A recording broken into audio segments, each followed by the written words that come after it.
बात करें अगर अगले क्वेश्चन की, अगेन इसमें हमें कुछ इलेक्ट्रोड पोटेंशियल्स की वैल्यू दे रखी है, यानी कि यहां पे जो हम कंसेप्ट यूज करेंगे that is also electrode potential. यहां पे जो हम वैल्यू यूज करेंगे वो भी है इलेक्ट्रोड पोटेंशियल का कंसेप्ट। अगेन बात करें कि क्वेश्चन क्या कह रहा है, तो क्वेश्चन कह रहा है कि इनमें से किनके बीच में रिएक्शन होगी। कुछ कपल्स दे रखे हैं हमें, रेडॉक्स कपल्स, और पूछा जा रहा है कि इनमें से किनके बीच में रिएक्शन होगी।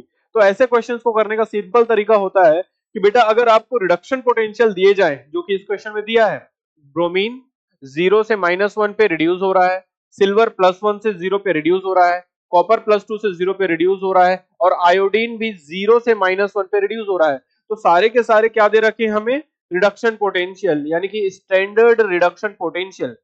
जब सारे के सारे आपको रिडक्शन पोटेंशियल दिए जाएं तो आप सिंपली इनको इंक्रीजिंग ऑर्डर में अरेंज कर लीजिए। उसके बाद जो कंसेप्ट है वो हम देखते हैं। तो अगर हम बात करें increasing order of reduction potential की, तो आप ध्यान से देखो, सबसे ऊपर आएगा Cu प्लस से Cu का कन्वर्जन, इसकी वैल्यू है 0.34। दूसरी जो वैल्यू है वो आएगी I2 से I माइनस का कन्वर्जन, इसकी वैल्यू 0.54। थर्ड जो वैल्यू हम लिखने वाले हैं वो है Ag प्लस से Ag का कन्वर्जन, इसकी वैल्यू है 0.80। और जो लास्ट वैल्यू हमारे पास आएगी वो आएगी Br2 से Br माइनस का कन्वर्जन, और इसकी वैल्यू है 1.90। तो सबसे पहले हमने क्या किया कि सारे रिडक्शन पोटेंशियल्स को इंक्रीजिंग ऑर्डर में अरेंज कर लिया।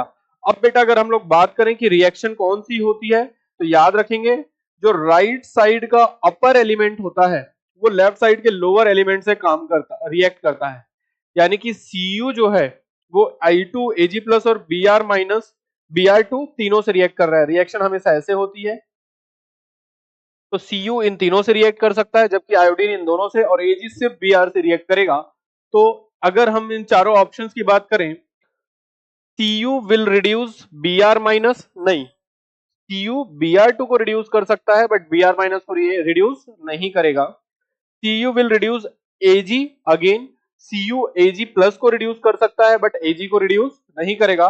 Cu will reduce I minus, again आप देखिए राइट साइड का अपर एलिमेंट लेना है और लेफ्ट साइड का लोअर, तो यहां पर भी I माइनस को रिड्यूस नहीं करेगा, I2 को रिड्यूस करेगा।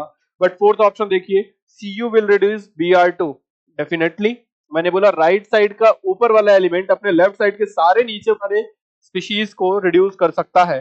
तो यहां से Br2 की रिएक्शन Cu से हो सकती है, यानी कि correct option will be option D.